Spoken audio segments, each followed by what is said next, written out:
ng tubig na mula sa Diyos, lakas kagalakay na tamasa. Luwalhati't pagpapalay naranasan, kaya purihin ang pangalan niya. Dun sa bukal ng tubig ng buhay, uhaw ko'y napawi, ngayon ay may ngiti. Dun sa bukal ng tubig ng buhay, sa Diyos ako'y laging magpupuri.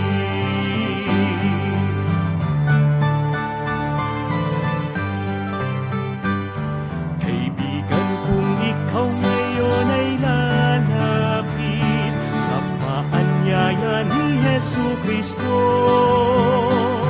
ang sala mo at uhaw ay mapapawi, tiyak magbabago ang buhay mo.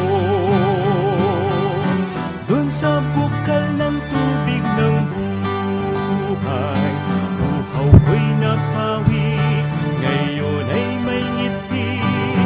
Dun sa bukal ng tubig ng buhay, sa Diyos ako'y laging magpupuri. Dun sa bukal ng tubig ng buhay, uhaw ko'y napawi, ngayon ay may ngiti. Dun sa bukal ng tubig ng buhay, sa Diyos ako'y laging magpupuri. Sa Diyos ako'y laging magpupuri. Sa Diyos ako'y laging magpupuri.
Amen. Praise the Lord. Thank you so much, Sister Brendel Anak, sa isang napakagandang opening number.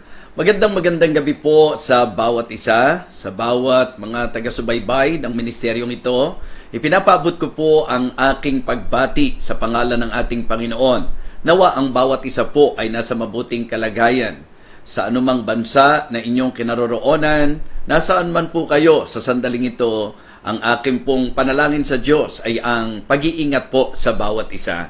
So ngayon po ay muli tayong magsasama-sama sa halos isang oras na pagsasalo-salo sa salita ng Panginoon. And I would like to welcome all of you dito po sa ating ministeryo. Ministeryong pinagpala ng Panginoon. Ito po ang Feasting on the Divine Verses Online Ministry. At ako po ay lubos na nagpapasalamat sa Diyos sapagkat ngayon lamang po, katatapos lang po ng isang napakagandang pastors and workers and preachers and key people's conference. And we would like to thank God sapagkat ito po ay naging matagumpay. Salamat po sa ating naging speaker, si Pastor Carlos Serrano ng Bible Baptist Church ng San Diego, California. At ang inyo pong lingkod. And thank you also for all the pastors na talagang sumuporta po sa nasabing gathering. Siyempre pa, nagpapasalamat po tayo sa ating ever reliable caretaker, ang pastor po ng Maranatha International Baptist Mission Monterrey, Pastor Ruel Lumangyao, at ang kanyang napakasipag, ang hardworking wife and hardworking secretary naman po ng inyong lingkod, si Ma'am Riza at ang mga members. Shout out sa lahat ng members ng Maranatha International Baptist Mission Monterrey. So nice ko rin pong i-shout out ngayon si Sister Liway. Ate Liway, shout out sa iyo at syempre pa ang iyong magandang nanay na si Sister Lina. So shout out po sa inyo. Ganon din po sila Pastor Andy Mananon at ang kanyang may bahay at ang buong pamilya po niya. So shout out po. Siya po ang mission pastor natin sa Living Water Baptist Mission Milan, Italy. Okay? Shout out din po kay Pastor Robert Berba at maging kay Ate Vanessa. Natutuwa po ako, nagkaroon kami ng pagkakataon na mag-fellowship ng madaling araw kanina. Okay? So, yan po ang ilan sa mga shout-out po natin sa lahat ng mga naka-tune in na. Hindi ko man po maisa-isa ang inyong pangalan sapagkat sabi ko nga po, ang setup natin, hindi ko po talaga nakikita yung mga names po ninyo, pero shout-out po sa inyong lahat. At nais ko rin pong pasalamatan si Brother Robert Domingo sa kanyang napakasarap na treat kanina. Birthday treat na po yun sapagkat blowout sapagkat bukas birthday niya. Kaya shout out kay Brother Robert. Sasama ko na po si Pastor Carlos Darlucio, ganun din naman si Preacher Bong at Preacher Rico. Napakasarap na fellowship bago po ako nagtuloy dito po sa bahay. Alright? So, yan po. At ngayon po, nice nating batiin ang nagse-celebrate ng kanilang birthday exactly today. We would like to greet Brother Dave De Vera. Happy birthday sa iyo. Si Preacher Anselmo Marin. Happy birthday din sa iyo. Si Pastor Edgar Echeverry at si Brother Roleto, si Pastor Loreto Karangyan, ang isa sa ating kaibigang pastor sa lugar ng Norte po yan. Ganun din po si Sister Marta Esican. Marami po ang birthday celebrant natin ngayon. Si Sister Adele Dairit Lorenzo. Happy birthday sa iyo. Ganun din kay Lizelle Agabon Japana. Happy birthday din. At sino pa ba? Si Michael Ian Ramirez. Pastor Michael Ramirez. Inaanak ko po yata ito, ha? So, happy birthday sa iyo. So, purihin ang Panginoon. At siyempre pa, ang aming kapamilya at ang aming kasambahay, walang iba kundi si Sister Chari Polyoso. Happy birthday. Chariray po ang tawag namin sa kanya rito. Okay? Happy birthday, Sister Chari. Okay? Sino man po na nagse-celebrate ng birthday exactly today, binabati po kayo ng kabuuan ng ating pong ministeryo ng Feasting on the Divine Verses. Okay? So, yan po po. At kung anniversary nyo po ngayon, happy anniversary po sa inyong lahat. So ngayon po, magpe-pray na po tayo sapagkat gusto ko po maging tuloy-tuloy na po tayo. Napakaganda po ng ating tatalakayin ngayon. I am very sure that God will again bless and encourage every one of us through the message na ibibigay po niya sa atin ngayong gabing ito. Sige po, let us go to the Lord in prayer. Dakilang Diyos, aming amang banal, sa gabing ito, marapatin mo na ikaw ay aming dakilain, pasalamatan, papurihan, sapagkat tunay na napakatapat at napakabuti mong Diyos. Katulad po ng mensahe ng opening number, ito po ay totoong-totoo sa amin pong karanasan at kung paanong ikaw, dakilang Diyos, ay nagpapakahayag sa amin. Ngayong gabing ito, O Diyos, siling po namin na ikaw po ang siyang maglinis ng aming mga isip at puso.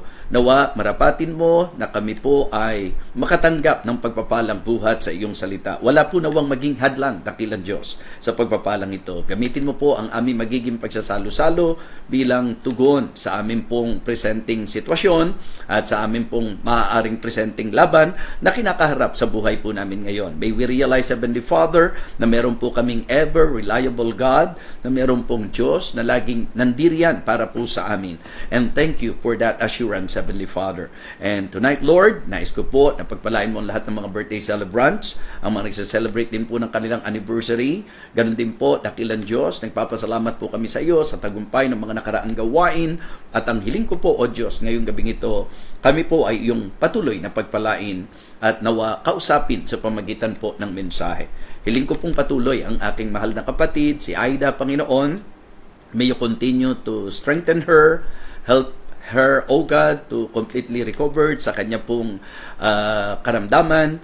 At ang hiling ko rin po, Panginoon, ay ang talagang patuloy na epekto ng treatment at therapy na ginagawa po sa kanya na magkaroon ng positibong resulta, dakilang Diyos. Ang aking pong nanay, patuloy pong aking hiling para sa kanyang kalakasan at nawa, dakilang Diyos, maging ang kanyang memory, ito po ay yung patalasing pa rin, Panginoon, sa kabila ng kanyang edad.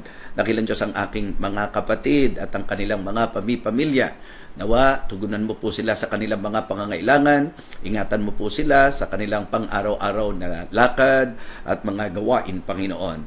Ganon din po ang Living Water Baptist Church, ang mga missions and churches po namin, Panginoon, ang mga pamilya po sa usaping hanapbuhay, sa usaping pisikal na kalagayan, at ganon din po sa mga pinansyal na pangangailangan. Abutin at tugunin mo po, dakilang Diyos. Ganon din po ang aking panalangin para sa Victory Fundamental Baptist Church and Mission, Heavenly Father. May you bless all the families, O God, and even their work, their businesses, O Lord. And please, Lord, ihanda mo po kami para sa aming darating na anibersaryo, para po ikaw ay aming parangalan, papurihan, pasalamatan, dakilain.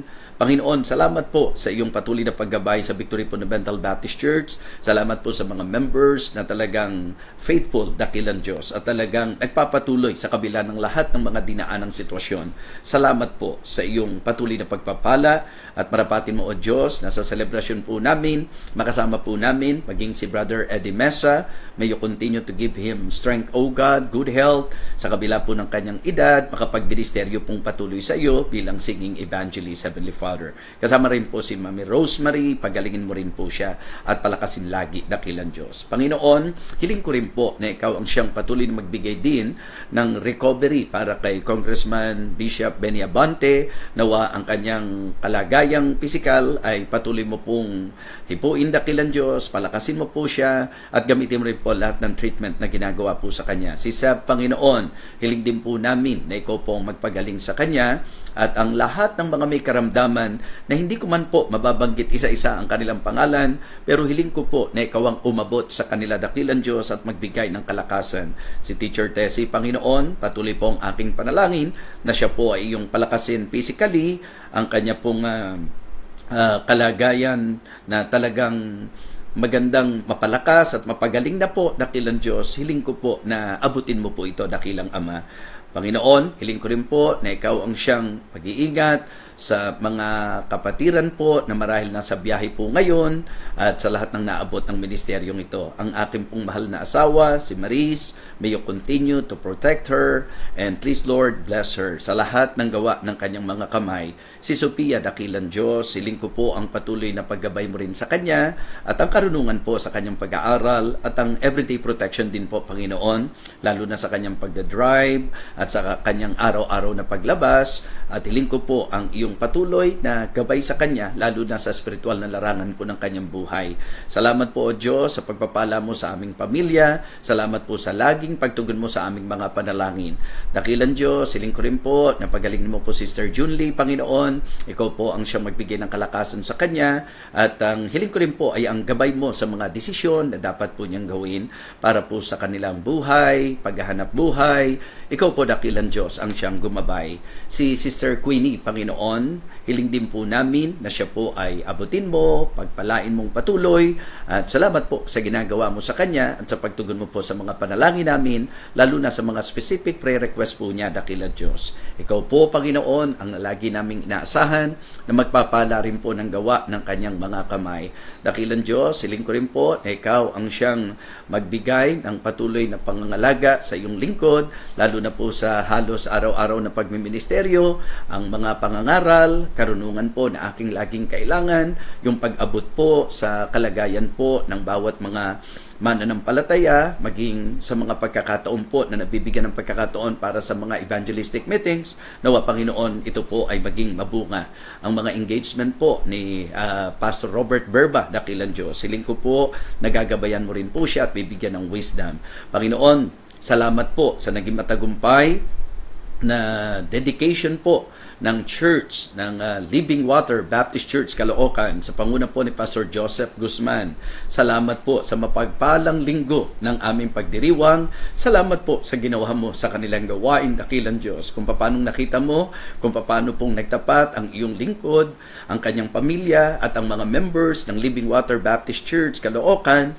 Lord, it is really indeed a great blessing and we are rejoicing with them, Heavenly Father, because binigyan mo po sila ng kanilang napakagandang gathering place and thank you sa human instrument na ginamit mo, particular na po sila Ate Marlene, Panginoon. May you continue to bless her. Lord, thank you so much maging sa naging accomplishment po ng campaign nila Pastor John Palye and we pray, Heavenly Father, that you will continue to bless their ministry, O God, and especially the project na gusto po nila i-accomplish para sa iyo. Panginoon, hiling ko pong patuloy ang kalagayan po ni Sister Ara. Nawa, ito po ay maingatan hanggang sa mailawal po ang kanilang sanggol at ganoon din po naman, nais naming ilapit din sa iyo ang kondisyon po ni Doc Asel at ang lahat ng mga kapatiran pa namin na marahil physically meron po silang battle at kung ano man po ang mga specific request, maging ang mga nasa online po ngayon, ang mga nanunood po ngayon, nakasubaybay po ngayon, hiling ko po, dakilang Diyos, na abutin mo po silang lahat sa kung ano man po ang kanilang panalangin kahilingan. Dakilang Diyos, salamat po sapagkat marami po ang naabot ng gawaing ito. Sa iyo po namin ibinibigay ang lahat ng kapurihan at sa iyo po kami nagtitiwala. Ngayong gabi, dakilang Diyos, sa amin pong magiging pagsasalo-salong muli sa iyong salita, bibigyan mo po ako ng karunungan, ng gabay na aking pong kailangan, ng kapuspusan ng Banal na Espiritu, at nawa gamitin mo po ako upang katagpuin mo po ang bawat makikinig ayon sa kanila pong kalagayan at pangangailangang espiritual. We praise you, we thank you, we honor you, O Lord. Ngayon po, ang aming panalangin ay patuloy naming idinudulog sa iyo sa pangalan po ng aming Panginoong Jesus. Amen.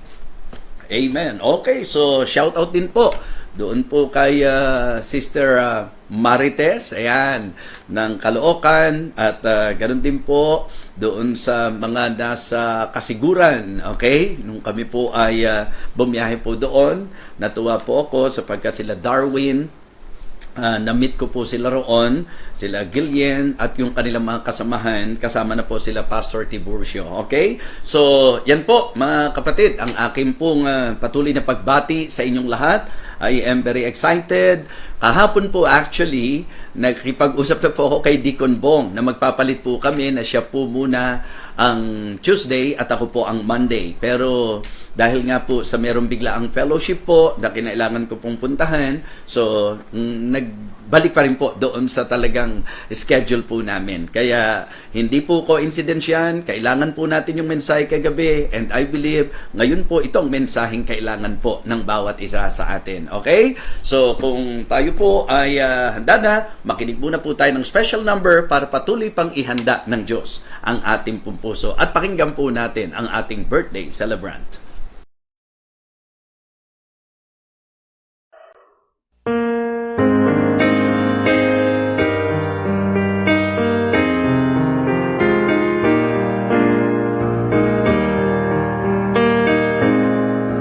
When storms of life are raging and I look around me, I see the crashing billows and I am afraid.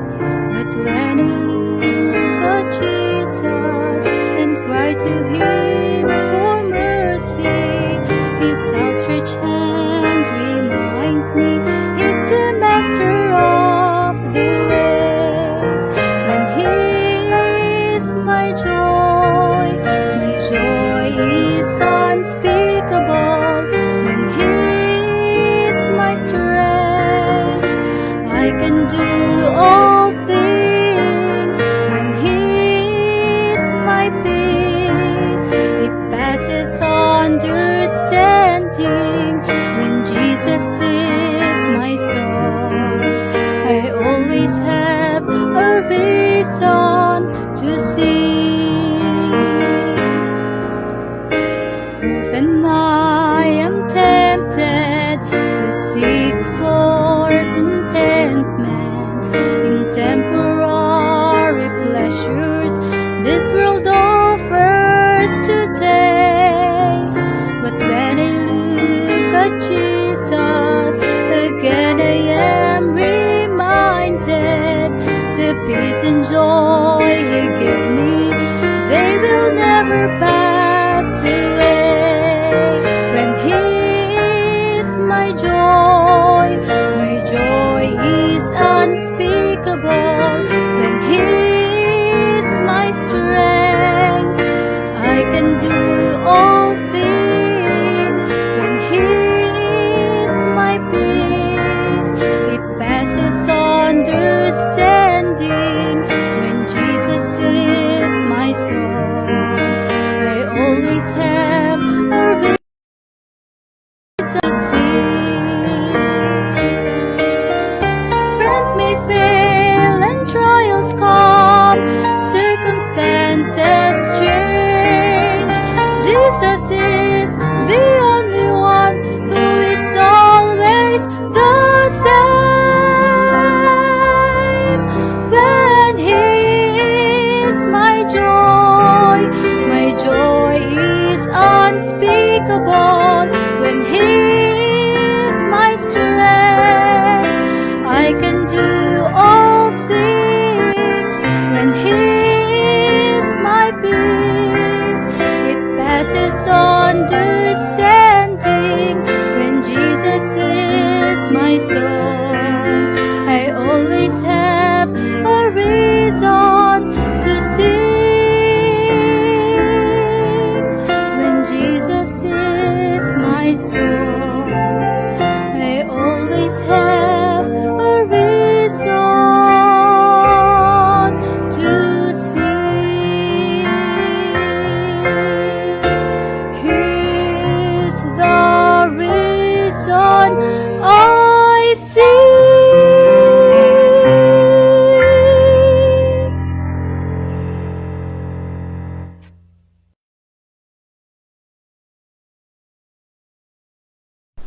Amen! Praise the Lord sa ating birthday celebrant sa kanyang awit na alay sa Panginoon. Nais din po nating pasalamatan ng Diyos na naingatan po niya si Sister Rita Agustin, ang isa po sa member ng Precious Rubies na ngayon po ay nasa Amerika na. Praise the Lord na siya po'y nakarating doon ng safe and sound at handyan po at kasama rin po natin siya ngayong gabing ito. Kaya shout out Sister Rita Agustin. Okay? At syempre pa, shout out din sa ating mahal na kaibigan, si Deacon Danny de la Peña, kasama na ang kanyang buong pamilya. So this time, dadako na po tayo sa ating pong pag-aaral ng salita ng Diyos. At nais ko pong ibahagi sa inyo ang isa sa paborito ko pong mga talata sa banal na kasulatan. Ito po ay ang Nahum chapter 1 and verse number 7. Nahum chapter 1 and verse number 7. Ang sabi po ng talata, "The Lord is good, a stronghold in the day of trouble, and He knoweth them that trust in Him." The Lord is good, a stronghold in the day of trouble, and He knoweth them that trust in Him. Let us pray. Dakilang Diyos, sa amin pong patuloy na paglapit sa iyo para sa ministeryong ito na ipinagkatiwala mo sa amin, ikaw po, dakilang Diyos, ang hinihiling namin na gagawa upang kami po bawat isa ay patuloy na mapagpala. Thank you so much for this privilege once again to minister to your people. I hope and I pray, Heavenly Father, na ang message na ito'y kakatagpo sa bawat isa sa amin pong mga sitwasyon na kailangan pong matugunan. Give me wisdom, boldness, love, and passion in preaching Thy Word. Fill me with your Holy Spirit, O God. Thank you so much. I would like to completely rely on you and on your power, O Lord. For all of these things I ask in Christ's most precious name. Amen. Amen. Okay, so yun na po ang ating pong magiging title, A Stronghold in the Days of Trouble. Ang stronghold po, mga kapatid, ito po ay yung lugar, okay, a stronghold, it is a well-fortified place. Kumbaga, ito po yung place of security. 'Di ba? Shield, shelter. Ito po yung lugar na kung saan ikaw ay magiging ligtas. Kanlungan, fortress, fort, castle, garrison or tower. Yan po yung ilang mga kasing kahulugan po nito. And sa ganito po, binigyan ng masasabi nating pahayag ng salita ng Diyos ang ating Diyos, na ang sabi po, "The Lord is good, a stronghold in the days of trouble, and He knoweth them that trust in Him." Simple po ang magiging pagtalakay po natin, subalit naniniwala po ako na ito ay napakahalaga. Napakahalagang unawain po natin. It is good na ma-appreciate po natin ang Diyos na meron po tayo. Diyos na siya nating fortress, Diyos na siyang ating pong kanlungan, Diyos na ating pong seguridad, mga kapatid, sa ating pong buhay. Mas mainam na sa pakikinig po natin, anuman ang sitwasyon po natin sa buhay, ating pong ma-realize na talagang sa katotohanan po, ang ating tatag at tibay ay dahil po sa ating pong stronghold. At yan ay walang iba kundi ang Panginoon. Ilang bagay po ang gusto ko pong sabihin po sa inyo patungkol po sa ating mensaheng ito. Number 1, let us thank Him for He is good. What I mean to say, thank God for He is good. Pasalamatan po natin siya sapagkat ang ating pong Diyos ay mabuti. A stronghold in the day of trouble. Thank Him for He is good. Sa Book of Psalms, madalas nyo pong mababasa yan. O give thanks unto the Lord, for He is good. O give thanks unto the Lord, for He is good. For His mercy endureth forever. Alam nyo po, yung goodness ng Diyos, napakaraming manifestations po nito sa ating buhay. It is just that I believe, dapat tayo po maging mulat, maging aware sa kabutihan po ng Panginoon sa atin. Kung magpapakatotoo lang po tayo, wala pong araw na hindi po mabuti ang ating Panginoon. Or, mas tamang sabihin, walang sandali o panahon na hindi mabuti ang Panginoon. God is always good. Ang Diyos ay laging mabuti. At iyan ay masasabi nating dahilan kung bakit ako at ikaw dapat lang na magpasalamat tayo sa Kanya. Ang sabi po ng ating teksto, the Lord is good, a stronghold in the days of trouble, and He knoweth them that trust in Him. We should thank the Lord because He is good. Ang kabutihan po ng Diyos, yan po ay hayag araw-araw. Yung kanyang mercy, yung kanyang grace, yung kanyang loving kindness, hindi po ba? Yung faithfulness po niya. Kumbaga, lahat po ng katangian na makikita natin sa ating Panginoon ay nagpapakita ng kanyang kabutihan. Tingnan niyo po ang sabi ng Psalm chapter 34 and verse number 8. Psalm chapter 34 and verse number 8. Ano po ang sabi ng Biblia? O taste and see that the Lord is good. Blessed is the man that trusted in Him. Diba? Mapalad raw po ang mga nagtitiwala sa Kanya. Why? Sapagkat ang Diyos po ay mabuti. The psalmist is encouraging us na talagang tayo po atin pong sabi, o taste and see that the Lord is good. Tingnan niyo po ang sabi ng Psalm chapter 73. Psalm chapter 73, magandang mabigyang pansin din po natin yan. Sa unang talata po, ang sabi po ng Biblia mga kapatid, truly God is good to Israel, even to such as are of a clean heart. Tunay nga po na ang Diyos ay mabuti sa Israel. Ito po yung kanyang bayan. At nilinaw po ng psalmist at siya'y mabuti sa mga mayroong malinis na puso. So, mga kapatid, mga minamahal, we should thank the Lord because our God is good. Yung kaninang sinasabi ko po sa inyo, nasa Psalm 106 verse 1 yan, at sa Psalm chapter 107 verse 1, na ang sinasabi po, O give thanks unto the Lord, for He is good, for His mercy endureth forever. Ang aking pong challenge sa inyo, doon po sa buhay natin, kung tayo po'y magpapakatotoo, what I mean to say, kung magiging honest po tayo sa realidad ng ating pong buhay, kung hindi kaya mabuti ang Panginoon. In fact, sa totoo lang, sa usapang katangian, ang pagiging mabuti, ito po'y likas at katangian po ng Diyos. Nature and characteristic of God po yan. Ang Diyos natin ay napakabuti. Kaya nga po, hindi po bagay sa Diyos yung mga nagsasabing Kristiyano, tapos reklamo po yung lumalabas sa bibig. Yung bang bitter, di ba? Yung bitterness ang lumalabas sa bibig natin. Hindi po deserve ng Panginoon ang ating pong complaint. Why? Because He is always good. Okay? Simple po, Clear statement. Ang sabi po, the Lord is good. Ang Diyos, ang Panginoon ay mabuti. Sino makakapagpasinungaling sa atin po niyan? Sino po sa atin ang sasalungat doon sa sinasabi po ng ating text na ang Diyos ay mabuti? At ang isa sa kapahayagan ng kabutihan ng Diyos, siya po yung ating shield, siya po yung ating shelter, siya po yung ating security, siya po ang ating everyday safety, siya po ang ating strength, mga kapatid, sa buhay nating ito. In fact, kundi mabuti ang Diyos, sa totoo lang po, mga kapatid, ang bawat isa sa atin, marahil po, bumitaw na ngayon. Katulad po nung sinasabi, doon sa katotohanan ng pagiging mahabagin ng Panginoon. Alam niyo po, ang pagiging mahabagin ng Panginoon, yan po ay isang kapahayagan ng kanyang pagiging mabuti.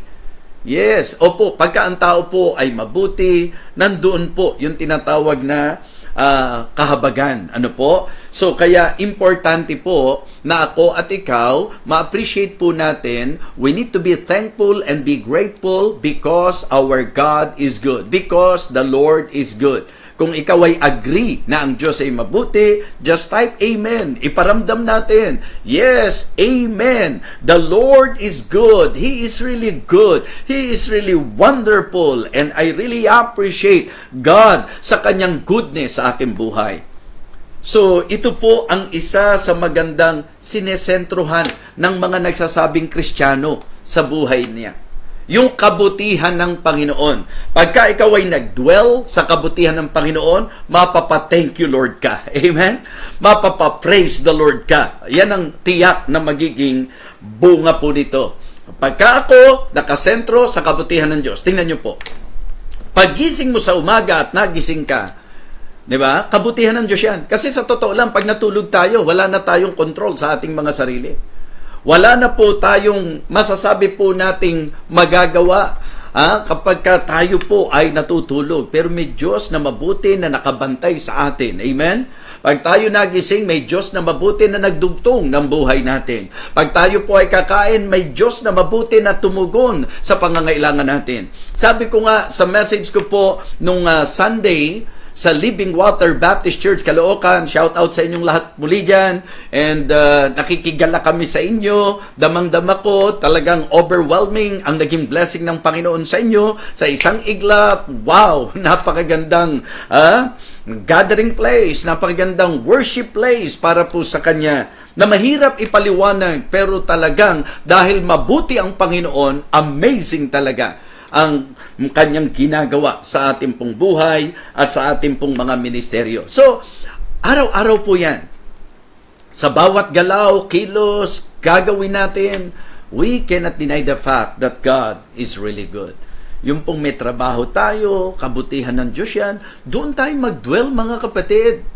Huwag po nating hayaan na maging mapait ang buhay natin dahil sa tayo po ay nakasentro sa mga negatibong bagay. Ito po ang tiyak na tiyak. Ang Panginoon ay mabuti, kaya dapat lang at tama lang na ako po ay nakasentro sa kabutihan ng Panginoon, at ang katibayan na ako'y nakasentro sa kabutihan ng Panginoon, magiging thankful ako. Magiging mapagpuri ako sa Panginoon. So, thank God for He is good. That is the first point dito sa message natin. Pasalamatan natin ang Panginoon, ang ating pong stronghold in the day of trouble. Thank Him for He is good. Number 2, talk to Him for He is our guide. So, makipag-usap tayo sa Kanya. Makipag-ugnay tayo sa Kanya sapagkat Siya ang ating gabay. Amen? Yes, ang problema po kasi sa buhay natin, sinasabi natin Kristiyano tayo, hakbang lang tayo ng hakbang, pasya lang tayo ng pasya, mga minamahal, nang walang consultation. Diba? It is very risky and dangerous for a believer to decide right away without acknowledging the Lord and without consulting God first in every decision. Sa bawat pagpapasya po natin. Kaya nga sabi ko, kailan ba tayo napapariwara? Hindi ba? Napapariwara tayo doon sa mga pagkakataon na ang lahat sa buhay natin, diskarte natin. Yung hakbang natin, ayon sa gusto natin, ayon sa direksyon natin, ayon sa desire natin. Mga kapatid, mga minamahal, ang pinaka-the best na talagang may design sa buhay natin, the best design in our lives is the design of God. Amen? Ang ganda po ng plano ng Diyos sa buhay ng bawat isa. Pero ang tanong, meron ka bang panahon na nakikipag-usap sa Kanya? When I say nakikipag-usap, two-way po kasi lagi ang pakikipag-usap. Hindi ho pakikipag-usap ang tawag doon sa isa lang ang nagsasalita. Diba? Pag sinabi nating pakikipag-usap, it means it is a two-way communication. Na ikaw ay nagsasalita sa Diyos at pinakikinggan mo rin ang sinasabi ng Diyos. So, kaya pag sinabi natin, talk to Him for He is our guide, ang ibig sabihin nito, tayo po ay kumonsulta sa Kanya, tayo po ay tumawag sa Kanya, let us come to Him, let us call on Him, and let us consult Him. Diba? Lapitan natin siya. Okay? Tumawag tayo sa Kanya. Kumonsulta tayo sa Kanya. Huwag right away gagawa ka ng desisyon nang wala kang katiyakan. Remember the message? Diba? The choice is yours. At sa usapan ng choice, desisyon po ang pinag-uusapan natin dyan. At ang desisyon dapat, pagka gagawa ka ng pagpapasya, hindi ba ang sabi ko, dapat careful, dapat cautious, dapat certain, at dapat correct. Pagka ikaw ay gagawa ng desisyon, dapat tiyak ka sa desisyong gagawin mo. Maingat ka sa desisyong gagawin mo. At dapat tama ang desisyong gagawin mo. Paano yan? Di makipag-usap ka sa Diyos. Why? Talk to Him for He is our guide. So number 1, thank Him for He is good. Number 2, talk to Him for He is our guide. Meron tayong Biblia. May salita ng Diyos. Huwag po ang batayan natin yung kaisipan ng tao. Huwag po ang magiging batayan natin yung kuro-kuro ng tao. Ayan na naman, ipapaalala ko na naman sa inyo na minsan po kasi mas nakikinig po tayo kay kuro-kuro sa kuro-kuro at kay haka-haka. Mali po yun. Kristiyano ka eh. Pagka Kristiyano ka, Biblia na po ang tinig ng Diyos para sa iyo. So if God is our stronghold, again, kung siya po ang ating shield, kung siya po ang ating shelter, kung siya po ang ating security, kung siya po ang ating kalakasan, mga kapatid, konsultahin natin siya, kausapin natin siya, alamin natin sa kanya, ano ang tama, saan ako dapat. Yun po ang napakahalagang mensahe na dapat mapagpasyahan ng bawat isa sa atin. 'Di ba? Huwag kayong papayag nalilipas ang araw na hindi kayo nakipag-usap sa Diyos.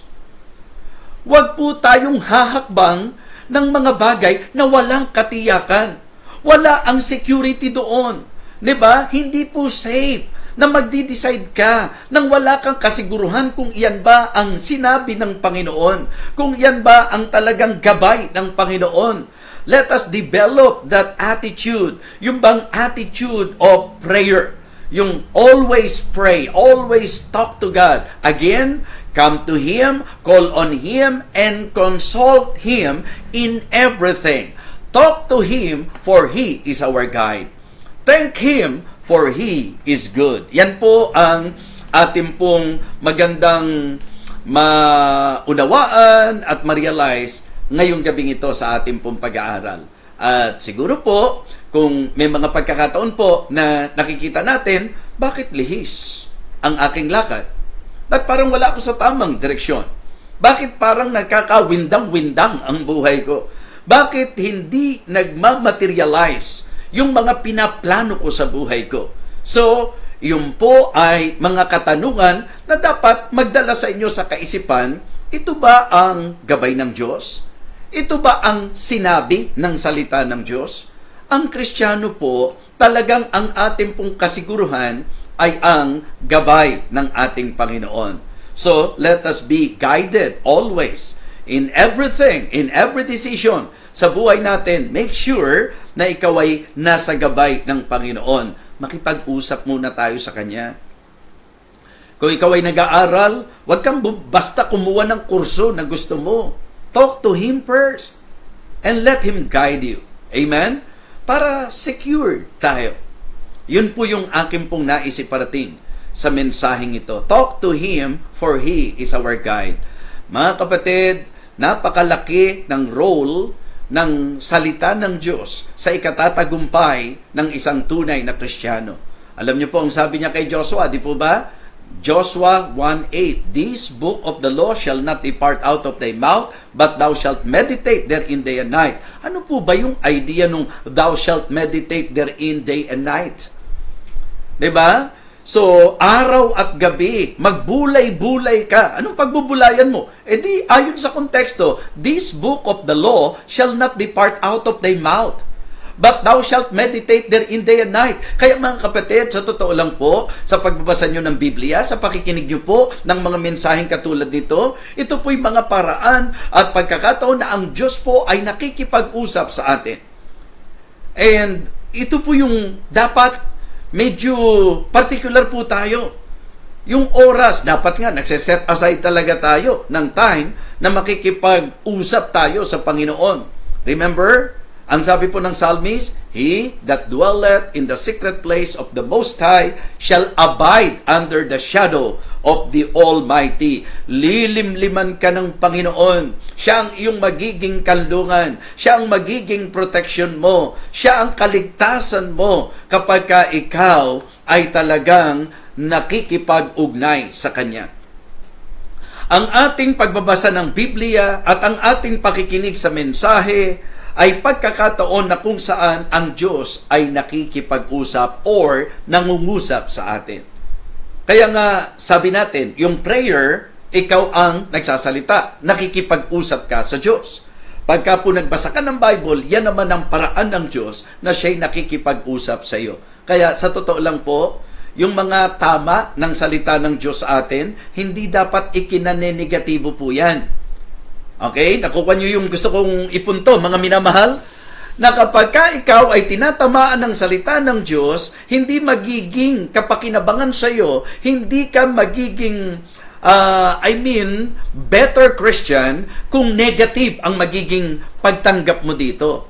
So, ang gusto ko po na maging malinaw sa bawat isa sa atin, every time na magbabasa tayo ng Biblia o makikinig man, posible na tayo po ay kikilusin ng Panginoon, merong sasawayin ng Diyos na mali sa atin, merong pong sasabihin ng Diyos na tama para sa atin, kaya yan ang dapat gabay ng mga Kristiyano. So, unang bagay, thank Him for He is good. Number 2, di ba? Ang sabi po ng ating pong ikalawang puntos, talk to Him for He is our guide. Siya ang tanungin mo.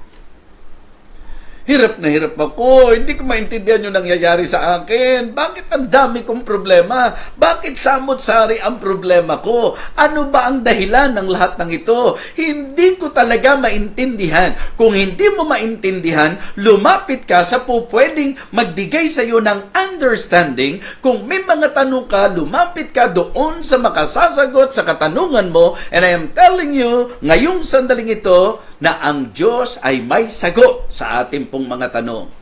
Kaya nga, lagi, maganda nga ako, kung mamememorize nyo po yung James 1:5 di po ba? James chapter 1 and verse number 5. If any of you lack wisdom. Ano ba ibig sabihin ng if any of you lack wisdom? Simple lang. Kung meron sa inyo na hindi nyo na alam kung anong gagawin nyo. Di ba may mga ganyan sitwasyon po tayo? Na ang gusto na lang natin umiyak. Na wala na tayong ginawa kundi umiyak sapagkat hindi na natin talaga alam kung anong gagawin natin sa lahat ng nagiging sitwasyon natin sa buhay. Ang problema po sa marami, gulong-gulo na nga ang buhay, lumalayo pa doon sa po pwedeng mag-ayos ng gulo ng ating buhay.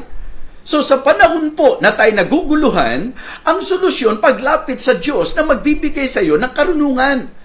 Yung Diyos na maghahatid sa iyo sa kaunawaan. Ang problema po, yung kapag ka po tayo, hindi natin maintindihan ang nangyayari sa buhay natin, kung saan-saan po natin hinahanap ang solusyon at ang sagot. Minsan yung iba, pagka hindi makayanan ng problema, sa alak, diba? Hinahanap ang sagot. So kung ano-ano pong mga man-made solution ang ating pong ginagawa, and sa kahulihan ng lahat, marirealize natin, hindi magwo-work because sa anumang sitwasyon ng buhay, I am telling you, God has the answer. Ang Diyos ay may sagot. Kaya yun po yung concept. James 1:5. If any of you lack wisdom, kung meron sa inyong hindi maintindihan ang nangyayari sa kanya, kung meron sa inyong hindi masagot yung tanong sa isip niya, ang sabi ng Bible, if any of you lack wisdom, let him ask of God, that giveth to all men liberally, and upbraideth not, and it shall be given him. Alam niyo po, meron pong mga hindi ilang pagkakataon na nangyari po sa akin yan. Kasi bilang tao, talagang sa totoo lang, prone po tayo Prone tayo sa pagsablay, sa pagbagsak, sa pagkakamali, sa pagkakasala, and then kahit hindi ka nagpaplano, pwedeng dumating po tayo doon sa pagkakataon na talagang ang naging sitwasyon natin, problema dito, problema doon, usapang pera, usapang karamdaman, usapang relasyon, name it. Mga problemang sari-sari. By the way, ang sabi naman ng salita ng Diyos dyan, sa panulat ni Apostle Peter, ang sabi niya, Beloved, think it not strange concerning the fiery trials, which is to try you, as though some strange thing happen unto you, but rejoice inasmuch as ye are partakers of the sufferings of Christ. So kaya sabi ko, talagang paano ba mangyayari ng isang taong problemado, ng isang taong tensyonado, ng isang tao na talagang tigatig o batbat ng mga pasakit, paano darating sa punto na siya po'y mapapanatag, paano darating sa punto na siya po'y makapagpapatuloy kapag ka po siya ay nagkaroon na ng karunungan mula sa Diyos. It is always good to be guided, mga minamahal. And I believe, tama ang sinasabi ng ating mensahe, ang dapat po Dahil ang Diyos ang ating stronghold, talk to Him, mga kapatid. Talk to Him para po sa gabay. Di ba? For He is our guide. Sapagkat Siya po ang ating gabay. Ang kanyang salita, this book of the law shall not depart out of thy mouth, but thou shalt meditate therein day and night, that thou mayest observe to do. Alin po yon? According to all that is written therein. You see, ang pakikipag-usap sa Diyos sa pamagitan ng kanyang salita. Kaya kapag ka nagsasalita ang Biblia sa atin, i-observe po natin, mga kapatid. Ibig sabihin, gawin po natin, sundin po natin. Remember, thy word is a lamp unto my feet and a light unto my path. Diba? Yan po ang sinasabi. Ang salita mo, O Diyos, ang linaw po liwanag po yan. Sabi ko nga, lamp unto my feet, light unto my path. Ang idea po, dalawang bagay, yung pong direction at destination. Diba? Yun ang napakahalaga. And dapat lagi kang connected at communicated sa Diyos. Amen? So, thank Him, for He is good. Talk to Him, for He is our guide. And then last, trust Him, for He is our guarantee. Trust Him, for He is our guarantee. Pagtiwalaan mo siya sapagkat siya ang ating garantiya. Pagka po sinabing garantiya, mga kapatid, di ba? Nandoon po yung, kasi a stronghold in the day of trouble. Meron tayong garantiya na siya ang stronghold in the day of trouble. Sa panahon ng ating kabagabagan, sa panahong tayo'y nasasaktan, sa panahong tayo'y inaatake ni Satanas, sa panahong humaharap tayo sa matinding laban, sa panahong tayo po ay pinapanghihinaan ng loob, sa panahong tayo po'y nasasaktan, sa panahong tayo po ay talagang gulong-gulo sa ating isipan. Sasabihin ko po sa inyo that the best solution is to trust the Lord because our guarantee, di ba, ay sa Diyos at sa Diyos lamang. Hindi po pwedeng ang garantiya natin sa tao because people change. Pero ang Diyos, He is unchangeable. Amen? He is unchangeable. Sabi ko nga, reliable ang ating Panginoon. Why? Because He is all-powerful. Hindi natin siya po pwedeng limitahan. Unchangeable siya, unlimited siya, mga kapatid. And the good thing about God, yung kanya pong masasabi nating kapangyarihan, mga kapatid. At ang kanyang pagmamahal sa atin, unsising po yan. Hindi po tumitigil yan. Nandyan ang pag-ibig ng Panginoon sa atin. Okay? Unwavering kapag ka pinag-usapan natin ang pag-ibig ng Diyos. Kaya kung meron talagang po pwedeng pagtiwalaan, Diyos po yan, mga kapatid. Hindi ko sinasabing pagdudahan nyo ang mga tao sa paligid. Hindi ko sinasabing pagdudahan nyo ang kaibigan nyo. Hindi ko sinasabing pagdudahan nyo ang pastor nyo. Hindi ko sinasabing pagdudahan nyo ang mga kapatiran. Hindi ko sinasabing pagdudahan nyo ang mga kaibigan nyo. Ang sinasabi ko lang po, aminin natin ang katotohanan na lahat ng mga tinukoy ko ay hindi po pwedeng magbigay ng garantiya sa atin because only God is reliable. Ang Diyos lang po pwede natin panghawakan sa buhay na ito. Tama po ba? Okay, mag-iisip tayo sandali. Ilang pagkakataon na nabigo ka sa mga taong inasahan mo? Ilang pagkakataon na nakaranas ka na kung saan talagang very hurting para sa iyo because of all the people, hindi mo ina-expect na siya pa ang gagawa ng hindi maganda sa iyo. Di ba naintindihan nyo yung sinasabi ko? Nangyayari po yan, mga kapatid. Yung mga taong sinasandalan mo, yung mga taong pinagtiwalaan mo, yung mga taong pinanghawakan mo sa sinabi sa iyo, yung mga taong nangako sa iyo. Okay? Hindi po lahat ng yan gusto nilang bumigo. Hindi lahat ng yan masama ang intensyon. Meron pong mabuti ang intensyon, nandoon ang sinseridad na gustong tumulong, but the problem is they are limited. May hangganan po ang kaya nating magawa sa isa't isa. Kaya nung sinabi po dito sa ating teksto, the Lord is good, a stronghold in the day of trouble, and He knoweth them that trust in Him. Kaya yung pong mga pangahawakan natin sa sarili natin, mga kapatid, ngayon pa lang sinasabi ko na sa inyo, baguhin na po natin yon. Dahil hindi nyo po pwedeng panghawakan ng sarili nyo. Hindi natin po pwedeng panghawakan ng ating mga sarili. Ang Diyos lang ang po pwede natin talagang panghawakan. Kaya nga sabi ko, trust Him for He is our guarantee. A stronghold in the day of trouble. Siya ang kalungan, siya ang seguridad, siya ang kalakasan, siya ang kaligtasan sa panahon ng ating kabagabagan. Napakagandang mga paalala po ng ating tinalakay ngayong gabi. Thank God, for He is good. Talk to God, for He is our guide. Trust God, for He is our guarantee. Di ba? Napakagandang paalala po nito. Pasalamatan mo ang Diyos sapagkat napakabuti niya. At alam ko po, ang Kristiyano na talagang nakatutok sa kabutihan ng Diyos, ang katibayan nito yung talagang gratitude, yung grateful heart, yung magpapasalamat lagi. Kaya ang gandang kausap po ng mga Kristiyanong talagang ang laging bukang bibig, kabutihan ng Panginoon.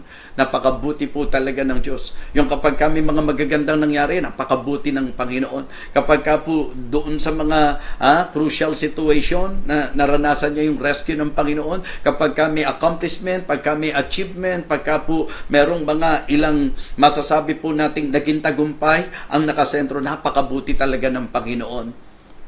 So, yun po ang napakagandang ma-develop na attitude po sa atin. To always thank God for He is good. Maging ugali at gawi po natin, nakausapin siya lagi, mga kapatid, sapagkat siya ang makagagabay sa atin. Ang salita niya ang makapagtuturo sa atin kung ano ang marapat po nating gawin. At hindi lamang po yan. Kung hahanap kayo ng pagkakatiwalaan, it is always, it is better to trust in the Lord than to put confidence in man. Sabi nga po sa sulat ni Jeremiah, sumpain ng tao na nagtitiwala sa tao or sa kakayahan ng tao. Mga kapatid, ang tiwala dapat sa Diyos, sapagkat siya ang ating garantiya sa panahon ng kabagabagan, sa panahon ng matinding pangangailangan, sa panahon na tayo po'y nasasaktan, sa panahon na dumadanas tayo ng atake ng kalaban, ang stronghold natin ay ang ating mabuting Panginoon at siya po ang ating dapat maging gabay at siya ang dapat maging garantiya po natin na talagang maaaring pagtiwalaan. So, ano ngayon ang pinaka-appeal ng mensaheng ito? Do not doubt the Lord. Do not depart from the Lord. And do not disregard the Lord. Huwag mong pagdududahan ng Panginoon, huwag mong babaliwalain ng Panginoon, at huwag mong lalayuan ang Panginoon. Hindi ba ganun po yan Ang stronghold, kumbaga dahil fortress nga po yan, kapag ka nandoon ka sa matinding sitwasyon, ang hanapin mo kanlungan. Ang problema, imbis na puntahan mo yung kanlungan, lumalayo ka doon sa kanlungan. So, lalo mo ngayong inilalagay ang sarili mo sa matinding risk. So, kaya for me, napakagandang paalala po nito sa paglulundo po ng ating pong pag-aaral ngayon, yung paalala, do not doubt the Lord. Do not depart from the Lord. And do not disregard the Lord. Huwag mong pag-alinlanganan ng Diyos. You know why? Because everything that is not of faith is sin. Ano mang hindi sa pananampalataya, kasalanan po yan. Kaya kapag ikaw, duda ka sa Diyos, nagkakasala ka. Diba? Do not depart from the Lord. Huwag kang lalayo. Kaya nga sabi po ng Psalmist, yung lumalayo daw po sa Diyos, napapariwara, napasasama. Pero yung mga lumalapit sa Diyos, di ba? It is good for you, it is good for me, sabi ng Psalmist, to draw nigh unto God, amen? That I have put my trust in the Lord God, that I may declare all His works. So, do not doubt, do not depart, and do not disregard the Lord. Mga kapatid, kabisaduhin niyo po ang talatang ito. At kapag ka po naaalala nyo itong talatang ito, maalala nyo rin po yung mensahe natin. Ano po ang sabi ng talata? The Lord is good, a stronghold in the day of trouble, and He knoweth them that trust in Him. I-memorize nyo po, the Lord is good, a stronghold in the day of trouble, and He knoweth them that trust in Him. The Lord is good, a stronghold in the day of trouble, and He knoweth them that trust in Him. The Lord is good, a stronghold in the day of trouble, and He knoweth them that trust in Him. And every time na itong talatang ito, nire-recite nyo ang magandang paalala sa atin, we should thank God for He is good. We should talk to God for He is our guide. And we should trust God for He is our guarantee. Amen? Hindi ko siya pagdududahan. Diba? Do not doubt the Lord, do not depart from the Lord, and do not disregard the Lord. I hope na ngayong gabing ito, sa ating pong naging pag-aaral, muli po tayong niliwanagan ng ating Panginoon Diyos sa pamagitan ng Kanyang salita. Isang talata na napaka-loaded. Isang talata na napaka-importante talaga na ating pong makita ang napakahalagang mensahe na ang ating matibay na kanlungan ay marapat lang na ating pagtiwalaan at sundin sa Kanyang gabay para sa ating pong kaligtasan. Amen? Ibig sabihin ng kaligtasan dito, hindi lang yung salvation doon sa impyerno, kundi yung ating pong seguridad sa buhay po na ito. Mga kapatid, mga minamahal, thank Him for He is good. Talk to Him for He is our guide. And trust Him for He is our guarantee. Ang Diyos lang ang po pwede nating panghawakan. Siya lang po ang po pwedeng maging garantiya natin sa lahat ng pinagdadaanan, laban at sitwasyon natin sa buhay. Nawa, ito po'y naging pagpapala sa bawat isa sa atin. Muli, ngayong gabing ito sa ating naging pagtalakay. Let us pray. Dakilang Diyos, maraming salamat po sapagkat muli mo na naman kaming binigyan ng lakas sa pamagitan po ng mensaheng ito. Alam ko po na alam mo ang kalagayan ng bawat isa sa amin.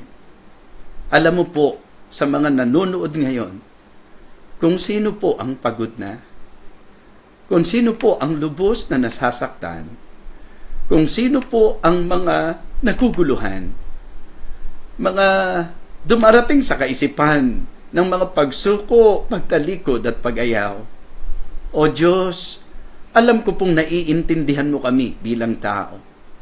Pero nawa, maintindihan ka namin bilang Diyos na sa iyo pong itinuturo sa amin, ito po ang magiging susi ng aming kasiguruhan, Panginoon.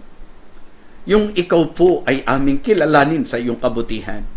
Pasalamatan ka sapagkat tunay na napakabuti mo. Na kung saan talagang laging makipag-ugnay kami sa iyo at amin pong bigyan ng panahon ang iyong salita at ang pangungusap mo sa amin. At ang amin pong laging matutunan na sa anumang sitwasyon ng buhay, sa anumang laban sa buhay na ito, ikaw po ang sasandalan namin. Ikaw po ang kanlungan namin. Ikaw po ang magiging katatagan namin, o aming Diyos. Sapagkat ikaw ang makapangyarihang Diyos. Ikaw ang Diyos na nakakaalam kung ano po ang aming pinagdadaanan. At ikaw din ang Diyos na may plano at nakaprograma kung saan mo kami dadalin, Panginoon. At tiniyak mo po na ang iyong plano sa amin ay mabuti, o aming Diyos. Kaya hiling ko po, o aming Ama, na sa sino mang nangihina, naway napalakas po ng mensaheng ito. Yung pong mga naguguluhan, nawa naging sagot ang mensaheng ito. At kung sino man po ang may kabagabagan, dakilang Diyos naway mapayapa dahil sa katotohanan ng mensaheng ito. Thank you so much, Heavenly Father. We praise you, O Lord. And thank you so much sapagkat napakabuti mo. Salamat sa mga panahon na kami nahihinaan ng loob, sa mga panahon ng pagkukulang namin. Andyan ka pa rin, Panginoon, na pilit mo kaming inaabot. Maraming salamat, O Diyos. Patawarin mo po kami sa mga panahon ng pag-aalinlangan. Patawarin mo po kami sa mga panahon ng paglayo. Patawarin mo po kami sa mga panahon na binabaliwala ka namin, O Diyos. At ngayong gabing ito, nawa itatak namin sa isip at puso po namin. Pasasalamatan ka namin. Laging makikipag-ugnay kami sa iyo, Diyos, at pagtitiwalaan ka po namin. Salamat po, aming Ama. Ito po ang aming panalangin sa dakilang pangalan po ng aming Panginoong Jesus. Amen.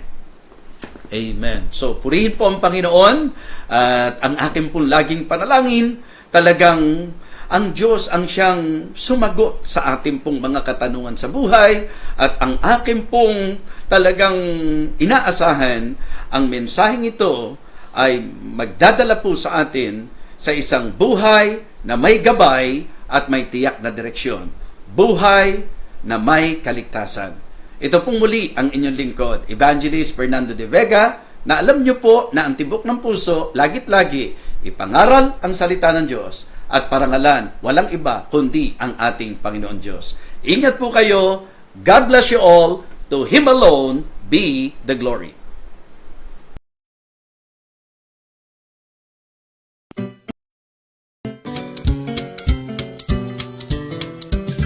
I thirsted in the barren land of sin and shame, and nothing satisfying there I found. But to the blessed cross of Christ one day I came, where springs of living water did abound. Drinking at the springs of living water, and now am I, my soul is satisfied. Drinking at the springs of living water, oh wonderful and bountiful supply.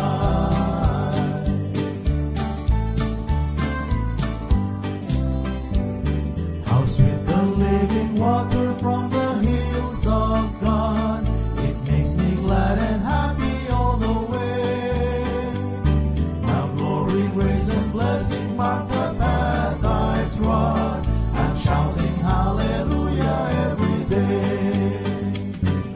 Drinking at the springs of living water, and now my soul is satisfied. Drinking at the springs of living water, oh wonderful and bountiful supply.